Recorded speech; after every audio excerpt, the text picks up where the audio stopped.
Today is the day where you wake up and you realize that everything that you've been dreaming about, everything that you've been wanting, every goal and wish and hope that you've ever had can become real. Dreams can come true. What you manifest in your mind, you can bring to reality. July 2nd, 2018 was the day I decided to start doing the Ray Taylor Show. I had been trying to find a podcast that I wanted to create that made sense, that felt like it was that I've grown from the previous decade of podcasting that I've done, most recently coming off of the Inspired Disorder podcast that pretty much ended with Keith and myself in Denver. I tried to bring it back along with Ray Loves Movies and some other kind of podcasting ideas. And then Instagram released a new feature called IGTV, Instagram TV, which was formatted in the portrait mode. And I figured, it was limited to 10 minutes, very similar to early days of YouTube, which is when I started with the Billy Dallas Show. But when that happened, I was like, well, I wanted to do something different. I figure it's a new platform. It's on Instagram. I would imagine it's going to be adopted by a lot of people, which I believe it's doing well. So I figured I start when that begins. July 2nd, I released the pilot, and I think I was doing 3 episodes a week, and I think I released all 3 episodes at the same time for like the first couple weeks. But yeah. That's a year ago. I knew it was coming up, and I just happened to look yesterday to see when the anniversary was, and it's this week, 2 days before 4th of July. So let me do some trivia real quick, just some key moments throughout the history of the show, because the Ray Taylor Show has grown. I have continued to grow and learn and try new things while doing the show that's produced completely different than the early Inspired Disorder podcast. But so July 2nd, obviously 2018, it was the pilot episode and the first 2 episodes of the show. Then August 13th, 2018 is when I first started going daily. So between July 2nd and August 13th, I was doing 3 episodes a day, releasing them on the same day on Monday, I believe. And then I started scheduling them out Monday, Wednesday, Friday. And then once I started doing that, I figured, well, let me see if I could do at least 5 days a week, right? Monday through Friday. So I started doing that. And once I, kind of got used to a couple weeks of that, then I figured if I'm doing 5 days a week, I've always wanted to do a daily type of show just from like a consistency standpoint, something that's been recommended by like everybody that's become successful doing, had their audience grow doing social media stuff or online content, is one, being consistent, but the height of that consistency would be daily. And I've always kind of wanted to try and do that in some way. And so I figured once I was at 5, I add 2 more, and that's when on August 13th was the first week, starting off that Monday when I went daily with the show, and have consistently done a daily 1 episode per day. And then September 12th, 2018 was the debut of Swipe Up, which was initially titled IG Explore, where I share my favorite posts from Instagram, which that episode is produced completely different in a lot of ways than every other episode of the show. It's almost like producing 2 episodes, the amount of time it takes, but it's one of those things where I wanted to see if I could do it.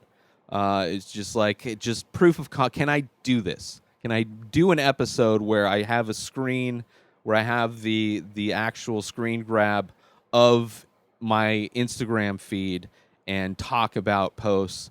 And that's changed production-wise over the episodes, but over the year, I should say. But the first episode, the pilot, the experiment started September 12th, and now this week will be the 41st episode of that show. And January 14th, 2019 was the first episode using green screen, which was an episode where I talked about my website and my artwork. So yeah, those are some trivia, some moments in the show's evolution. Haven't really changed much as far as production-wise, just trying to get more efficient editing, because I do everything. I produce the entire week on Sunday, because that way on Saturdays are UFC fights, sometimes Sunday mornings, but it allows me to watch the UFC fights and then start the week off with, usually on Tuesdays, which is today, is the UFC. It started off as Thursday, and then I moved it to Tuesday. Then every Wednesday is Swipe Up, obviously. Usually do on Sundays, I will usually talk about podcasts. Saturdays, a lot of times, it'll be a story. But a lot of the times I'm talking about movies and TV shows and just different things that there's kind of like, there's a few topics that I enjoyed discussing, some lifestyle stuff, some whatever, experimental stuff. But everything's produced on Sunday. I wake up. From the moment I wake up, really, I drink my coffee, smoke a joint, just to kind of get my day started. Usually try and take an hour or two to wake up. And in that time, I may start setting up everything, which you would have seen at the opening of the show. If you're watching the video version, you saw the time lapse, which maybe I'll be playing throughout the episode. I'm not sure exactly. But there's a time lapse of me setting up the studio with the green screen and everything. So I'll usually do that as I wake up, listening to a podcast or listening to music. And then I will go through and record the Instagram promo for the week. I will go and just start on Monday usually and prep a little board, like kind of things I want to say throughout the episode, and start recording. And then between each episode, I'll prep for the next episode. And I try to get done with everything. Man, noon is always a fun goal to get done. It usually takes 2 to 3 hours. I mean, 2 hours would be probably the most efficient, possible. Usually within 3 hours, I get all 7 episodes done. And then it's just a matter of dumping it all on the laptop, editing the audio, going through editing all the episodes, chopping up for the promos. So I'll have the full episode, and then I'll have usually a clip for the stories, Instagram stories. But the podcast is available everywhere. The initial thought was to produce specifically for Instagram TV, which it still is. Even the graphics I do all that on my Instagram account using GIFs and using the fonts and all that stuff. But yeah, it's available everywhere. Despite that, in audio versions, it's a new episode daily in audio format, and then also on YouTube, which will format correctly to your phone when you go to watch it in portrait mode. But it's designed for mobile watching. It's 10 minutes or less. Everywhere podcasts are found. So subscribe. Do it. Rate, review. Tell all your friends. I'm pretty happy with where it's going. I'm happy with the show. I'm still trying to get better. But other things I do is paint. I make a lot of artwork. Go over to inspireddisorder.com and buy some. One of 800 available. Go buy at least one. And you can save 10% when you use coupon code INSPIRED. At Ray Taylor for me on all social media. Have a wonderful day, everybody. Peace out!